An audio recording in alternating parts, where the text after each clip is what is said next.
Kannur central ജയിലിൽ നിന്ന് ചാടിയ പ്രതിയെ പിടികൂടാനാകാതെ പോലീസ്. സുരക്ഷാ പിഴവ് സംഭവിച്ച കാര്യത്തിലും നടപടി ഉണ്ടായില്ല. അന്വേഷണ റിപ്പോർട്ട് സമർപ്പിച്ച് 3 ആഴ്ചയായിട്ടും ഡ്യൂട്ടിയിൽ ഉണ്ടായിരുന്നവർക്ക് എതിരെ നടപടി എടുക്കാത്തതിൽ മറുപടി നൽകാതെ ജയിൽ വകുപ്പ്.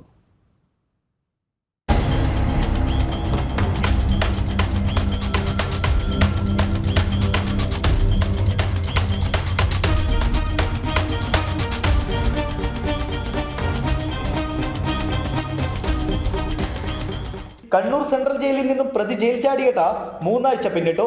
പ്രതി ബാംഗ്ലൂരിലേക്ക് കടന്നെന്ന സൂചന മാത്രമാണ് പോലീസിന് ആദ്യഘട്ടത്തിൽ ലഭിച്ചത്. തുടർന്ന് ബാംഗ്ലൂരിലും കർണാടകയിലെ മറ്റിടങ്ങളിലും അന്വേഷണം വ്യാപിപ്പിച്ചെങ്കിലും പ്രതിയെ കണ്ടെത്താനായില്ല. പ്രതി ആന്ധ്രയിലേക്ക് കടന്നെന്നാണ് സൂചന. അതേസമയം പ്രതി ജയിൽ ചാടിയത് സംബന്ധിച്ച് അന്വേഷണ റിപ്പോർട്ട് ജയിൽ DGPക്ക് സമർപ്പിച്ചിരുന്നു. ജീവനക്കാരുടെ കുറവും വെൽഫെയർ ഡ്യൂട്ടി അനുവദിച്ചതിലെ വീഴ്ചയും റിപ്പോർട്ടിൽ പറയുന്നു. പക്ഷേ ഉദ്യോഗസ്ഥർക്കെതിരെ യാതൊരുവിധ നടപടിയുമില്ല. ശിക്ഷ അനുഭവിച്ച് 1 വർഷമാകുന്നതിന് മുന്നേയാണ് പ്രതിക്ക് വെൽഫെയർ ഡ്യൂട്ടി നൽകിയത്. ഇത് ഗുരുതര വീഴ്ചയാണ്. ജയിൽ ജീവനക്കാരുടെ കുറവും റിപ്പോർട്ടിൽ ചൂണ്ടിക്കാട്ടുന്നു. പ്രതിയെ കണ്ടെത്താൻ അയൽ സംസ്ഥാനങ്ങളിൽ കൂടുതൽ അന്വേഷണം നടത്താനാണ് പോലീസിന്റെ ശ്രമം. ജനം, കണ്ണൂർ.